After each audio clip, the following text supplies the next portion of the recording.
So Japanese animation చిత్రం demon slayer infinity castle నేడు ఇండియాలో పలు భాషల్లో రిలీజ్ అయిందనమాట. తెలుగులోనూ మంచి బజ్ మధ్య అయితే ఈ సినిమా అయితే గ్రాండ్గా అయితే రిలీజ్ అయింది. మరి ఈ సినిమా తెలుగు ప్రేక్షకులను ఎంత మేరకు ఆకట్టుకుందో ఈ రివ్యూలో చూసేద్దామా. So welcome to shoot and show. నేను మీ ప్రిన్స్ విజయ్ని.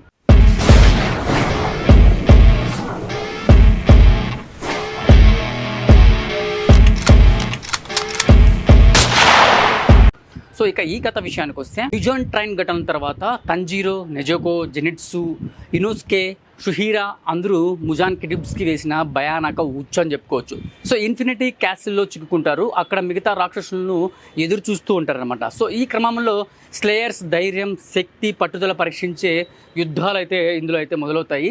తంజీరో అగాజాతో తీవ్రమైన పోరాటానికి అయితే దిగుతారనమాట. సో ఈ యుద్ధంలో కూడా గియు కూడా అతనికి తోడవుతాడు. వీరు రాక్షసులను జయిస్తారా లేకపోతే మరింత ముప్పును ఎదుర్కొంటారా అనేది మీరు సినిమా థియేటర్లో ఉత్కంఠంగా చూడాల్సిందనమాట. నాకు ఇందులో నచ్చిన ప్లస్ పాయింట్స్ ఏంటంటే, ఈ సినిమాలో యానిమేషన్ టాప్ నాచ్గా ఉందని చెప్పాలి. అందుకే రెగ్యులర్ సినిమాల కంటే ఈ యానిమేషన్ చిత్రాలకి ఇంత హైప్ క్రియేట్ అయిందనమాట. సో ఇన్ఫినిటీ క్యాసిల్లోని విజువల్స్ ప్రేక్షకులను అయితే భలే మెప్పిస్తాయి. అజాకా తంజీరో మధ్య జరిగే యుద్ధం ప్రేక్షకులను బాగా అట్రాక్ట్ చేస్తుంది, బాగా నచ్చుతుంది అనమాట. సో సినిమాలో బెస్ట్ సీక్వెన్స్గా ఇది నిలిచిపోతుంది. సో ఈ ఫైట్లో ఎమోషనల్ కనెక్షన్ కూడా భలే ఆకట్టుకుంటుంది.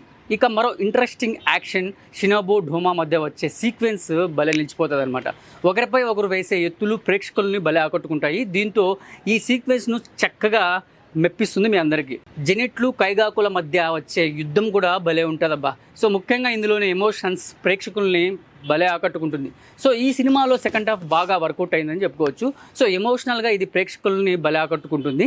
తంజీరో, జెనిట్స్ల మధ్య అంటే వాళ్ళ పాత్రలలో ప్రేక్షకులకు మంచి ఇంపాక్ట్ అయితే క్రియేట్ చేస్తుంది అన్నమాట. ఇక నాకు నచ్చిన మైనస్ పాయింట్స్ ఏంట్రా అంటే, సాధారణ చిత్రాలతో పోలిస్తే ఈ సినిమాలో నెరేషన్ స్టైల్ కొంచెం వెరైటీగా అనిపిస్తుంది అనమాట. తరచూ వచ్చే బ్యాక్ స్టోరీలో యుద్ధంపై ఆసక్తిని అయితే కొంచెం తగ్గిస్తుంది అనమాట. సో రిపీటెడ్గా ఈ బ్యాక్ స్టోరీలు వస్తుండడంతో అంటే ఫేస్ నెమ్మదిస్తుంది అనమాట. సో ఫ్లాష్ బ్యాక్ సీక్వెన్స్లు, ముఖ్యంగా అకాజీకి సంబంధించిన ఎపిసోడ్లు కొంచెం సాగదీసినట్టు అనిపిస్తుంది. సో ఈ సినిమాలోని వాయిస్ యాక్టింగ్, యానిమీ పాత్రలు కొత్తగా చూసేవారికి అయితే పెద్దగా ఎక్కకపోవచ్చు. యాక్షన్ సీక్వెన్స్లో వచ్చే రొటీన్ స్టైల్లో కూడా సినిమాపై ఆసక్తిని అయితే తగ్గిస్తాయన్నమాట. తంజీరో, అగాజా ఎక్కువ స్క్రీన్ టైంతో కనిపించడంతో మిగతా పాత్రలు పెద్దగా ప్రభావం చూపలేదని ప్రేక్షకులు ఫీల్ అవుతూ ఉంటారనమాట. మీరు కూడా ఫీల్ అవుతారు. సో ఇది కూడా సినిమాకు ఒక మైనస్ పాయింట్ అని చెప్పుకోవచ్చు. ఇక టెక్నికల్ పరంగా చూసుకున్నట్లయితే, హరోవో సొటోజాకి దర్శకుడుగా మెప్పించాడు. సినిమాలోని సెకండ్ హాఫ్ను ఎమోషనల్గా, ఎంగేజింగ్గా చేయడంతో సక్సెస్ అయ్యాడని చెప్పుకోవచ్చు. అయితే కొన్ని సీన్స్ సాగదీసినట్టు అనిపిస్తాయి, అది చూసుకోవాల్సింది మంచిగా డైరెక్టర్ గారు. సో ఈ సినిమాకు సంగీతం, నెరేషన్ తగ్గినట్లుగానే బాగుంటుంది.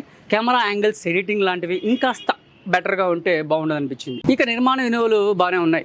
తెలుగు డబ్బింగ్ ప్రేక్షకులను అయితే భలే మెప్పిస్తుంది, బాగా చేసిన డబ్బింగ్ మాత్రము. సో ఓవరాల్గా చూసుకున్నట్లయితే డిమోన్ స్లేయర్ ఇన్ఫినిటీ క్యాసిల్ ఒక డిఫరెంట్ వాచ్గా ప్రేక్షకులను అయితే భలే ఆకట్టుకుంది. ఇందులోని animation, stunning visuals, emotional scenes, action సీక్వెన్స్లు భలే ఉన్నాయి.